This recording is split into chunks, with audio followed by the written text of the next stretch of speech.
최근 북한군이 러시아로 파병된 상황은 한국과 동북아 지역의 안보 환경에 큰 변화를 가져올 수 있다고 합니다. 한국은 이에 어떻게 대처를 해야 할까요?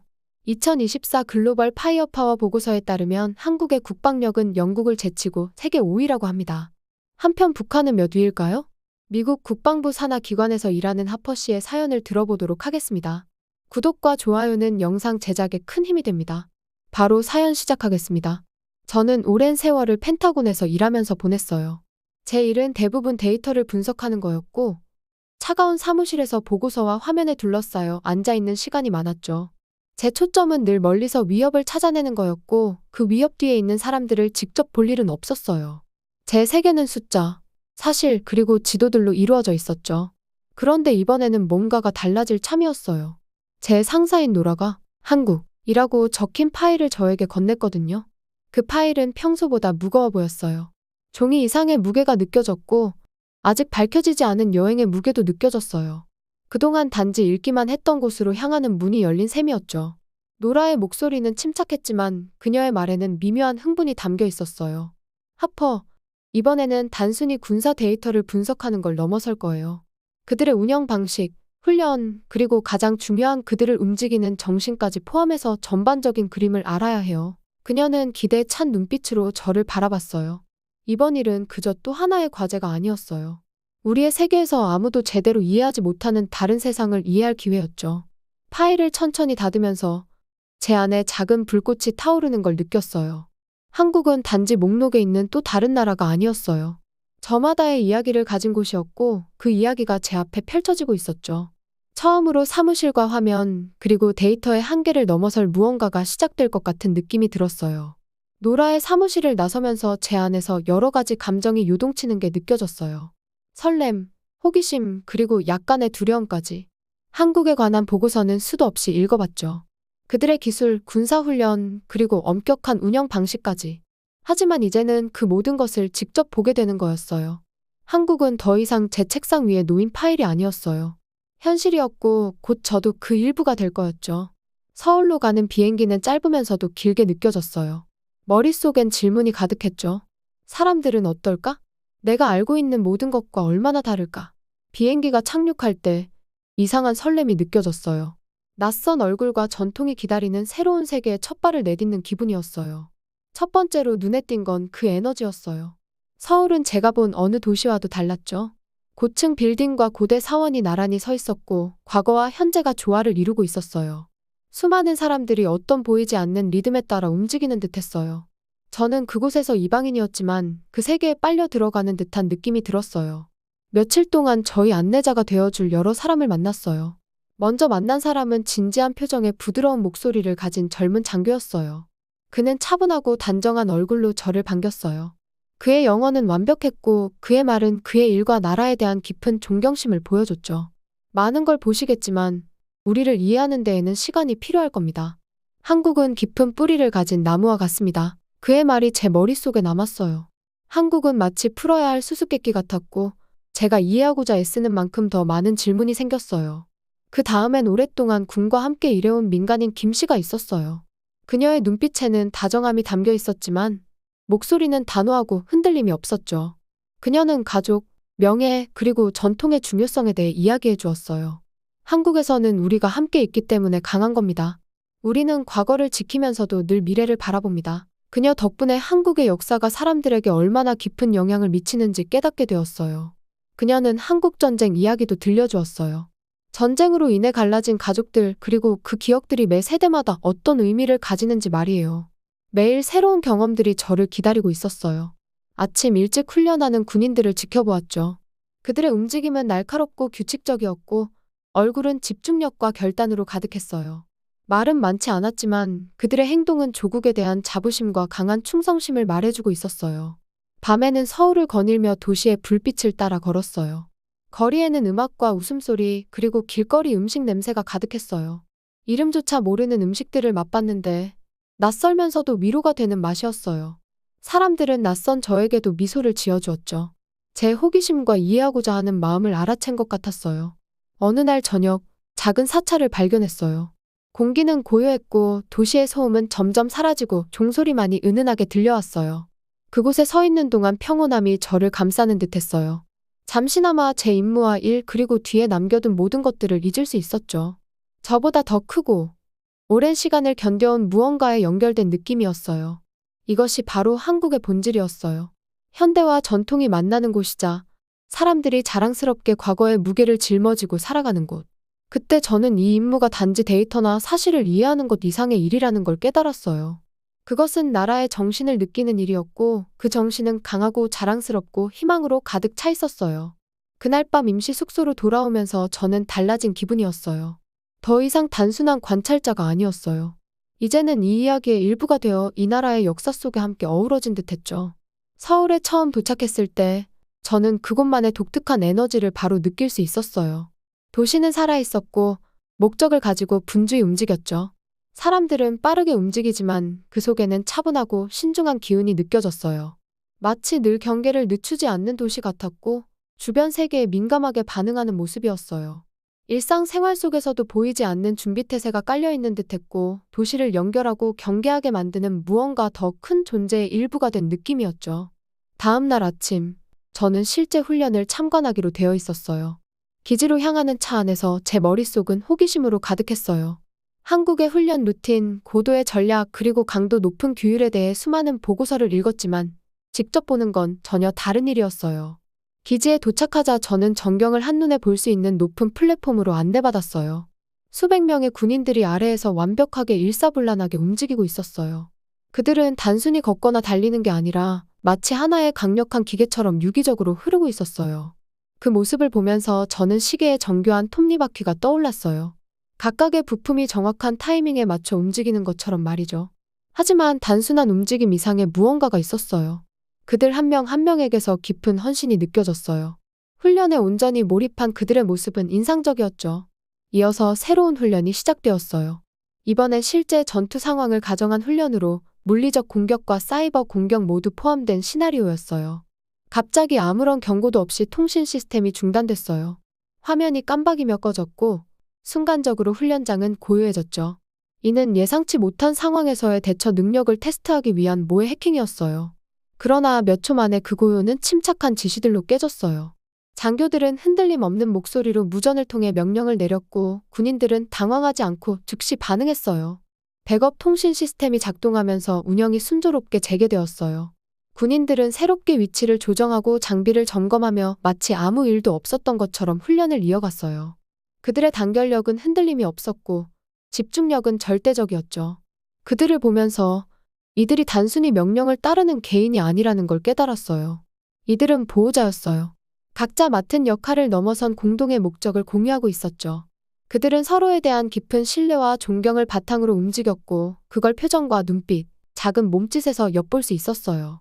이곳의 모든 사람들이 더 큰 무언가의 일부임을 알고 있었고 그것이 그들에게 힘과 목적을 부여하고 있었죠. 그날 오후 저는 20년 넘게 한국군에 몸담아온 박중희를 만났어요. 그의 얼굴은 차분했고 오랜 경험과 헌신의 흔적이 담겨 있었어요. 우리에게 단결은 단어 이상의 의미입니다. 그가 말했어요. 우리나라는 작지만 하나로 뭉쳐있기 때문에 강해요. 뭉치는 것. 그것이 우리의 힘입니다. 그의 말은 방금 목격한 장면을 다시 떠올리게 했어요. 박중희는 저를 시설 구석구석으로 안내하며 군인들이 훈련하고 휴식을 취하고 작전을 준비하는 장소들을 보여주었어요. 모든 공간은 정리정돈이 잘 되어 있었고 각 도구는 잘 손질이 되어 제자리에 있었어요. 그곳엔 목적이 깃들어 있었고 벽에 걸려있는 슬로건마저도 군인들의 결단과 인내를 담고 있는 듯했어요. 그들에게 있어 규율은 단순한 훈련이 아니라 삶의 일부로서 매일의 일상 속에 녹아 있었어요. 우리가 걸어가며 그는 과거의 갈등과 압도적인 어려움에 직면했던 순간들에 대해 이야기해 주었어요. 우리는 우리의 취약함이 무엇인지 알고 있습니다. 그가 말했어요. 우리나라는 수많은 위협을 겪었지만 함께 일어섰습니다. 그래서 우리는 이렇게 훈련하는 겁니다. 항상 대비가 되어 있어야 하죠. 그의 말은 제 마음에 깊이 남았어요.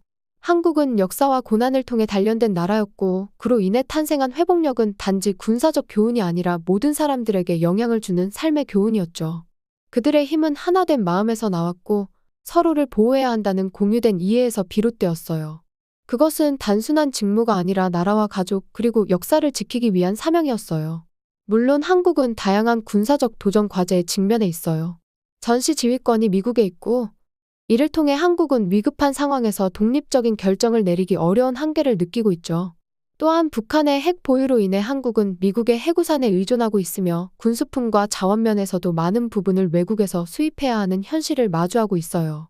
이러한 문제들을 극복하기 위해 한국은 방위산업 기술력의 고도화와 자립도 강화를 목표로 하고 있어요. 특히 방산업체들은 고성능 군사 장비를 자체적으로 생산하며 이를 외국에 수출하기까지 하는 성과를 이루어내고 있죠.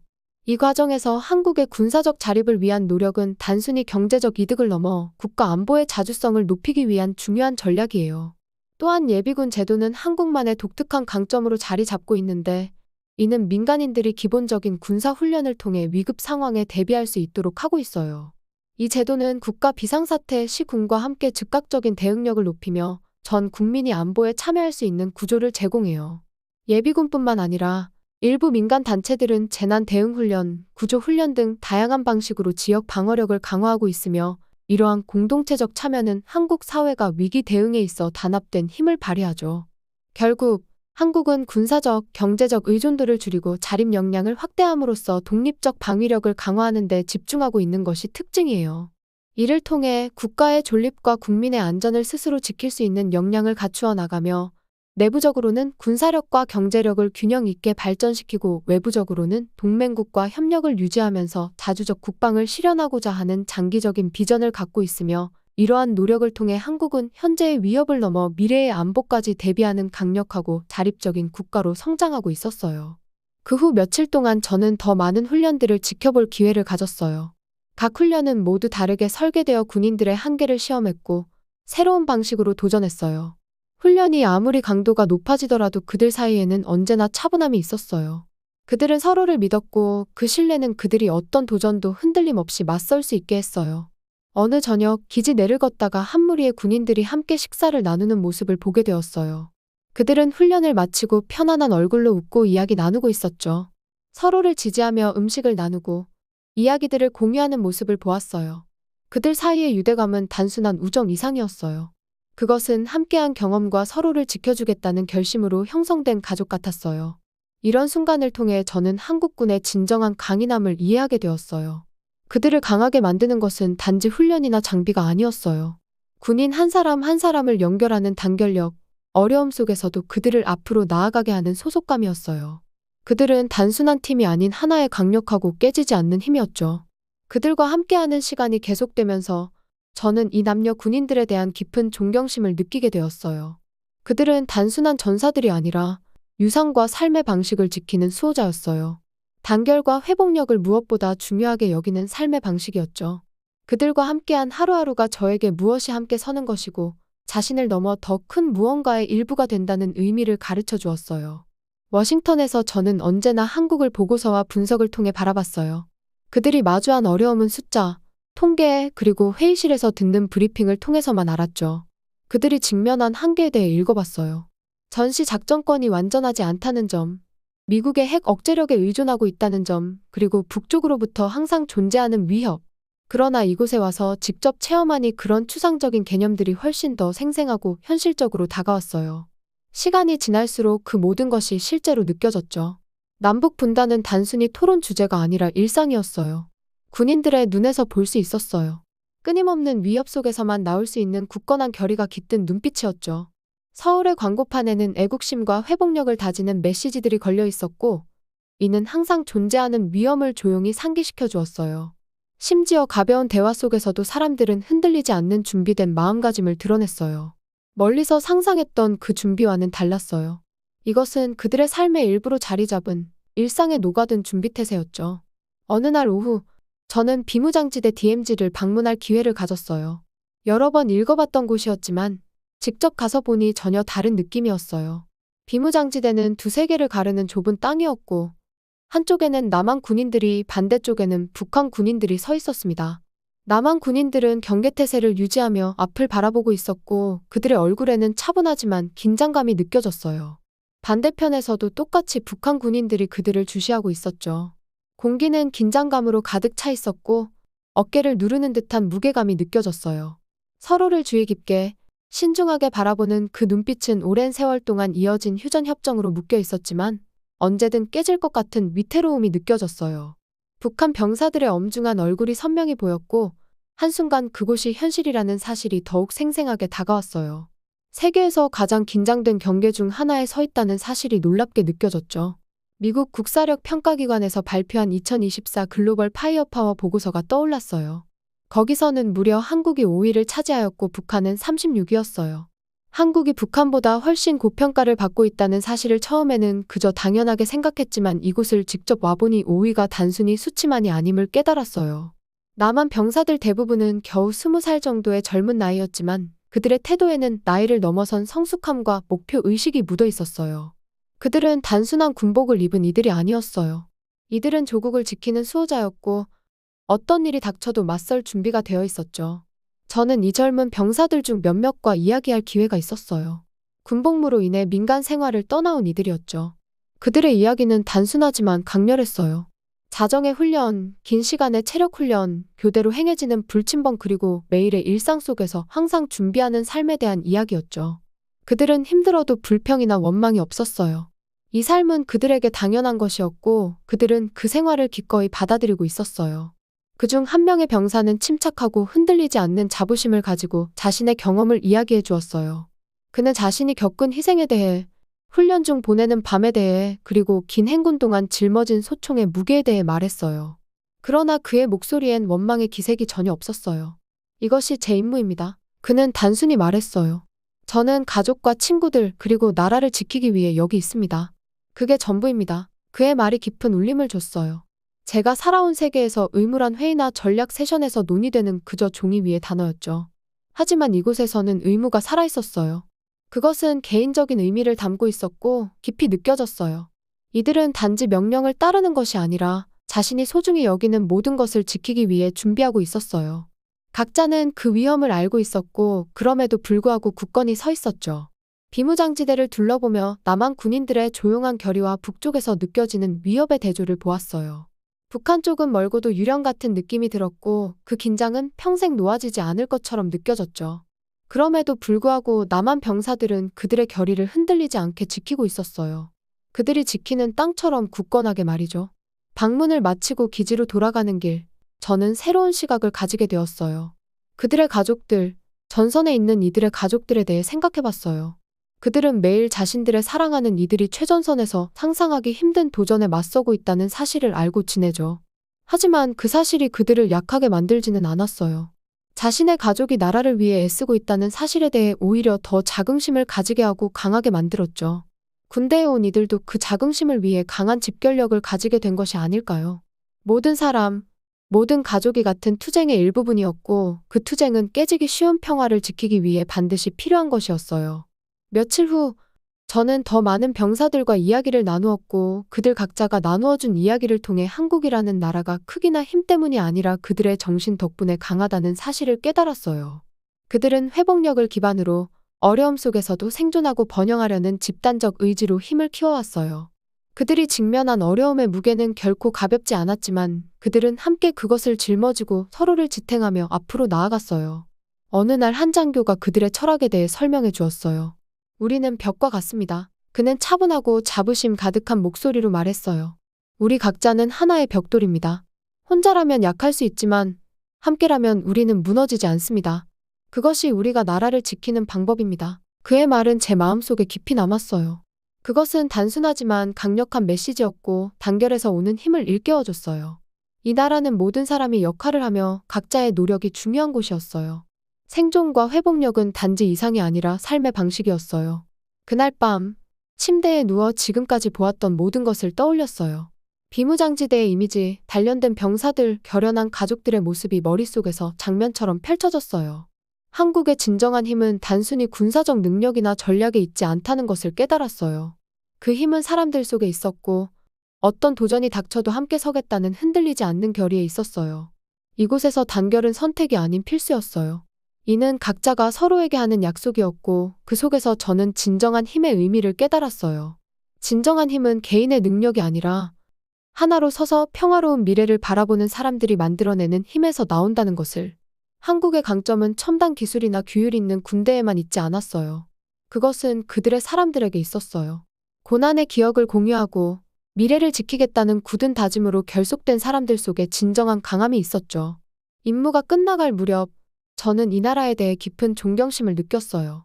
한국은 단순히 방어를 준비하는 나라가 아니라 끈질긴 회복력을 가진 사회였어요. 매번의 만남과 대화는 경계가 부담이 아닌 삶의 방식으로 자리 잡았음을 보여주었죠. 이들은 그 어떤 상황에서도 흔들리지 않는 힘을 가진 사람들이었어요.